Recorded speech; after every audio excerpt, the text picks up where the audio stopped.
Imagine finishing second in the entire World Championship, and yet your paycheck doesn't quite reflect that. That's exactly the situation Alex Marquez found himself in. And in this video, we're breaking down the whole thing.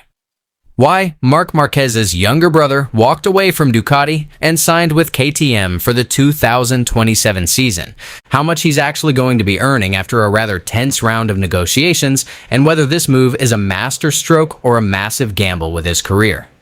Settle in, because this one's a proper story. If you've been following MotoGP through the 2025 season, you'll already know just how brilliantly Alex Marquez performed. He finished runner-up in the World Championship, right behind his elder brother Marc. That's no small feat. Finishing second in the entire world is the stuff of dreams for most riders. But here's where it gets rather eyebrow-raising.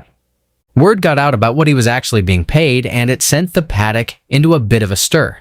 According to MotoGP journalist Manuel Pacino, Alex was earning somewhere in the region of $430,000 a season at Gresini. For a World Championship runner-up, that figure is, to put it politely, surprisingly modest. To give you a sense of the scale, that's not the sort of number you'd associate with one of the sharpest riders on the grid, so it's hardly surprising that Alex started casting his eye around for something better. Now, this is where the story gets genuinely interesting. Alex wasn't miserable at Gresini, not by any stretch. He'd built a strong working relationship with the team over several years, and by all accounts, the atmosphere in the garage was one he genuinely enjoyed. Comfort, though, has its limits. His ambition was never a secret. He wanted to be a factory rider, not a satellite team. Not last year's specification wrapped up in fresh livery. A proper full factory seat with the latest machinery and complete manufacturer backing. And for a while, Ducati seemed like the natural path. Then the landscape shifted. When word came through that Pedro Acosta was set to join the Ducati factory team for 2027, the door effectively slammed shut for Alex. With Fermin Aldegar already tied to Ducati on a direct contract and earmarked for Gresini, there simply wasn't a factory seat available anywhere in the Ducati stable for Alex Marquez. It wasn't personal. Ducati just had too many young talents already in the pipeline. Alex, for all his brilliance, had been squeezed out. Enter KTM. With Acosta heading to Ducati, the Austrian manufacturer was left with a rather significant vacancy in their factory lineup, and the name at the top of their shortlist was Alex Marquez. The negotiations, however, did not go smoothly from the off. KTM opened with an offer of $540,000, an improvement on what Alex was earning at Gresini, certainly, but not the kind of figure that reflects his standing in the sport. Alex, to his credit, knocked it back without much hesitation. He came back with a counteroffer somewhere in the range of $1.1 million to $2.2 million. This wasn't a rider meekly asking for a bit extra. This was a man who knew his market value and wasn't prepared to undersell himself. After some back and forth, both parties landed on approximately $1.1 million per season. That's more than double what he was taking home at Gresini, and a figure that feels far more befitting of a World Championship runner-up. On the face of it, walking away from the most dominant manufacturer in MotoGP to join KTM looks like an enormous risk. But dig a little deeper, and the logic holds up rather well. For starters, there's the matter of status. Every serious racing driver wants a factory seat. It's the pinnacle of what the sport offers. At KTM, Alex steps into a genuine number one role within a manufacturer's setup, rather than remaining in the satellite system indefinitely.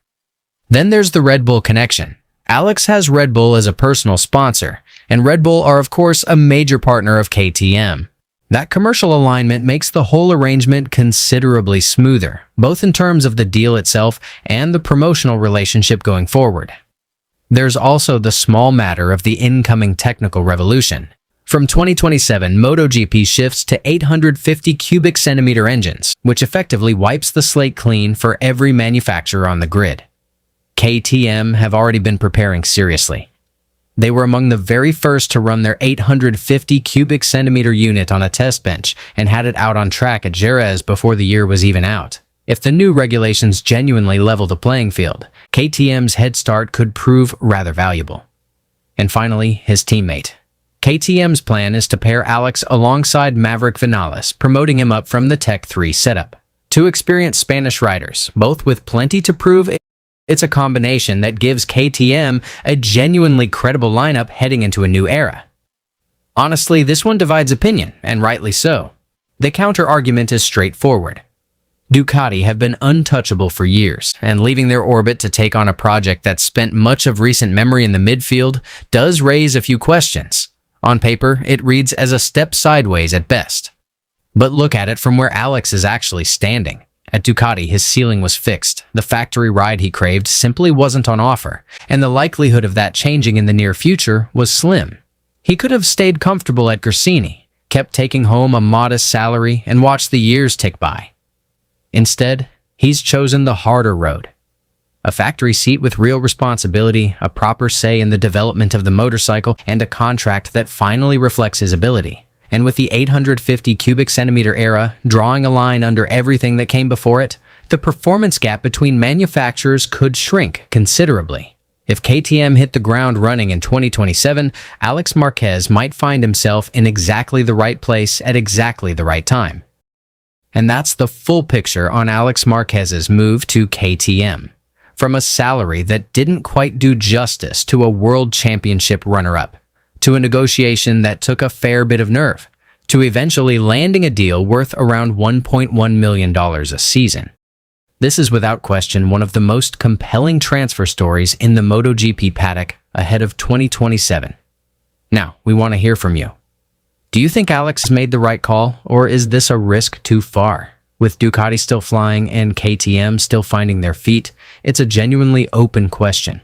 Drop your thoughts in the comments. We read every single one, and the debate is always the best part. If you enjoyed this breakdown and want more of the behind-the-scenes stories that don't always make the headlines, give the video a like and hit subscribe. We cover MotoGP the way it deserves to be covered, with proper context and no fluff. And if you've got a mate who's into racing, share this one with them. The more the merrier. We'll see you in the next one. Stay fast.